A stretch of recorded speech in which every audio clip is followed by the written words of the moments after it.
Gray skies over Puget Sound, and plenty of umbrellas on sale in Seattle. Home to the Crawsover League. A place where jump shots fall from the indoor sky wet, like the rains of Pacific Northwest folklore. Summer in the city ain't been the same since Quincy Jones soundtrack Jamal's first summer here. Broken ankles, 40-point outbursts as regular as the sunrise, and a foundation that makes the game far more important for everyone in the gym. A place where you can see Zach LaVine walking amongst the clouds with ease. Where you can see Isaiah Thomas finding his fourth quarter mojo, cooking at 90 degrees. A place where undersized dunk champs like Nate Robinson first flew through the Summer League trees.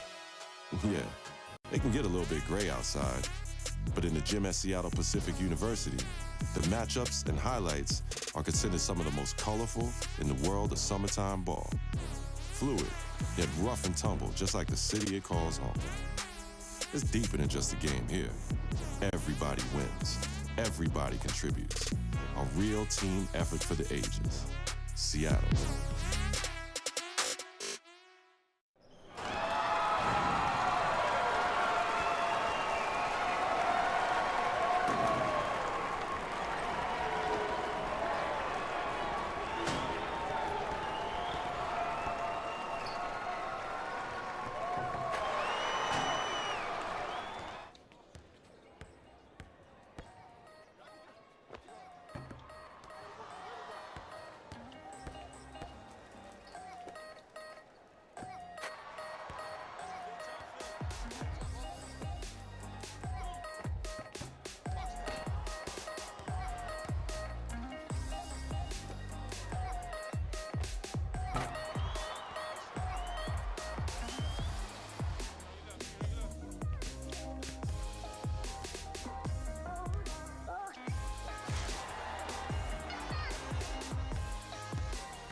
And there was some excitement last night in the Pacific Northwest on the Pro-Am circuit as the Hype Brothers made their debut at Seattle Pacific. Stephen A. Smith, what'd you think of the performance? What I want to really say is that, first of all, it was about time. It's nice to know that the brothers listened to me, because I was the one talking about how they needed to play together. They accepted the counseling that I provided. Yes, you did. Now they are out on the court again, handling their business. Nick Howard looked pretty good. The comeback kid truly looked like the comeback kid. Seems like he's completely healed from that ACL injury. I like what I saw. I was very impressed. And more importantly, I want to applaud their intellect. Listening to the wisdom that I espouse, they deserve a lot of credit. You just love taking this bow, don't you? And look, I'm not taking any credit away from them, or for you for that matter. Okay. But shouldn't we contextualize this a little bit? It was a very impressive performance, there's no denying it. But it is one game. And how shall I say this? I think we need to be cautious about overstating the level of competition here. Well, there's no doubt about that, but at the same time, it's whether or not they're taking the proper steps towards prosperity. Bottom line is they did step one. Now, step two, I'm hearing they're going to show up in the Dykeman League. We're hearing that they're going to show up and perform there. We'll see how they do in that particular situation. But the hype is real because people who have watched them over the years are seeing similarities now to what they saw back then. And that's the most important believe point. the hype? I'm not saying believe the hype. Don't believe the hype, but believe the hype. I'm not saying believe the hype. I'm not saying don't believe the hype. I'm simply saying don't poo-poo anything right now. Let's wait and see. Let's wait and see. Saying, are you accusing me of poo-pooing? Possibly, quite possibly. I may have you are poo-pooed a little negative bit. Max. You are I negative may Max. have poo-pooed a little bit. Maybe.